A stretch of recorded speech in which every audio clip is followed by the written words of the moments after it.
សួស្តីបងប្អូនអ្នកគ្នាហើយក៏សូមស្វាគមន៍ដែលចូលមកកាន់ Channel ចំណេះដឹងងាយៗថ្ងៃនេះយើងមានវីដេអូខ្លីមួយយកមកចែកម្លែកតាក់ទងនឹងគន្លឹះសម្រាប់ការប្រឡងភាសាអង់គ្លេសនិយាយពី grammar វេយ្យាករណ៍អញ្ចឹងគឺតាក់ទងការប្រឡងបាក់ឌុបប្រឡងចូលក្របខ័ណ្ឌប្រឡងអារូបករណ៍ឬក៏ប្រឡងផ្សេងអញ្ចឹងអ្វីដែលយើងលើកយកមកចែកម្លែកនៅពេលនេះគឺវិញ្ញាសាបាក់ឌុបឆ្នាំ2017តោះឥឡូវយើងទៅមើលបងប្អូនគ្នា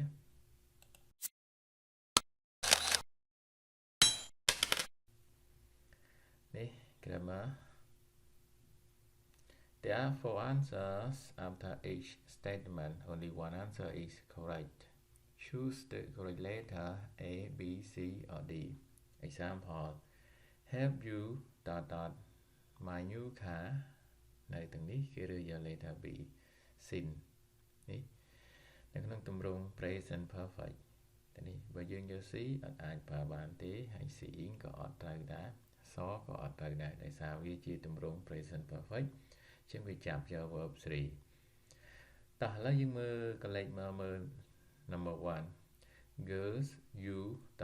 say those things about your teachers A mustn't B haven't to C haven't D mustn't to យើងកលេចមកមើលពាក្យថា mustn't to ចុងក្រោយនេះយើងប្រើអត់បានទេដោយសារ mustn't វាអត់ត្រូវការប្រើ to បើ haven't ក៏អត់បានដែរដោយសារតែនេះ say ជា verb អត់អាចប្រើជាមួយវាបានដែរហើយបើ haven't to ក៏រត់តែប្រើអត់បានទៀតដោយសារ have នេះជាទម្រង់ full verb កិរិយាសព្ទធម្មតាយើងអត់អាចបកស្រាយបានទេអញ្ចឹងចម្លើយដល់ត្រឹមត្រូវគឺ letter A mustn't say mustn't បូកឲ្យ verb infinitive number 2 have another piece of cake no thanks too much A have ate B I ate C I eaten D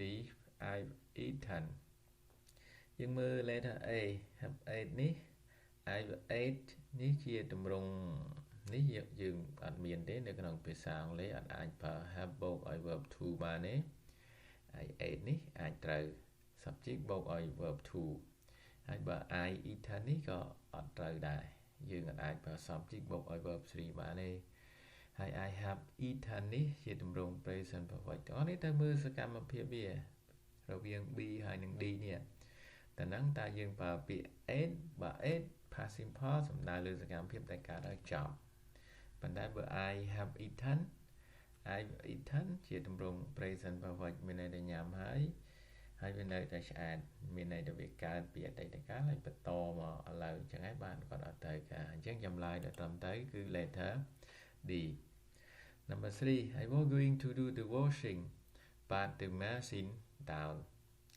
A broke B breaks C broken D break យើងមើល broke ជាទម្រង់ past simple អាចដាក់បានហើយ break present simple មានបូក s ជាមួយ machine យើងដាក់បាន C broken verb 3តែនេះអត់អាចដាក់បានទេដោយសារនេះ subject វាអត់ចាប់យក verb 3ទេហើយ break ជា verb 1ប៉ុន្តែបើវាដាក់ក៏អត់អាចប្រើបានដោយ machine ជាទម្រង់ singular អញ្ចឹងវាត្រូវការកិរិយាសព្ទថាអញ្ចឹងអាចនឹងពីរនេះ A និង B ប៉ុន្តែនេះមើលសកម្មភាពខាងដើមវា I was going to do the washing នេះអញ្ចឹងតើនេះជាទម្រង់អី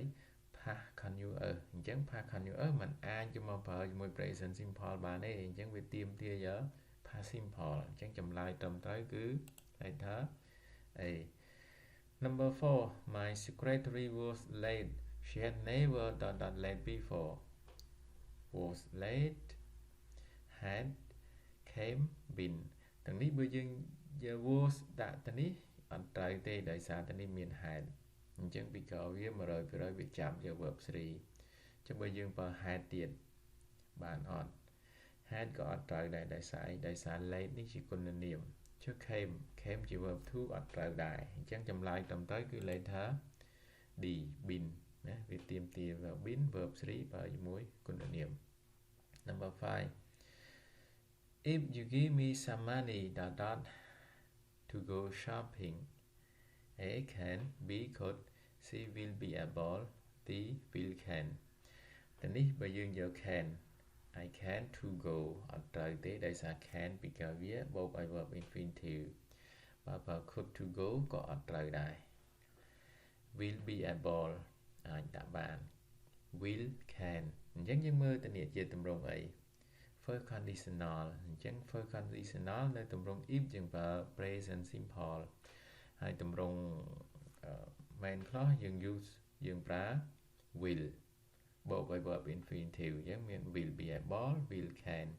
ដោយឡែកទាំងអស់គ្នាត្រូវចាំថាពាក្យ can នេះมันអាចប្រើបន្ទាប់ពី will បានទេអញ្ចឹងគេមានពាក្យជំនួសនេះ be able ចម្លើយដែលត្រឹមត្រូវគឺ letter C អញ្ចឹងវីដេអូថ្ងៃនេះមានប៉ុណ្ណឹងទាំងអស់គ្នាមានចម្ងល់អីអាចទៅសេចចូលក្នុង comment ខាងក្រោម Good luck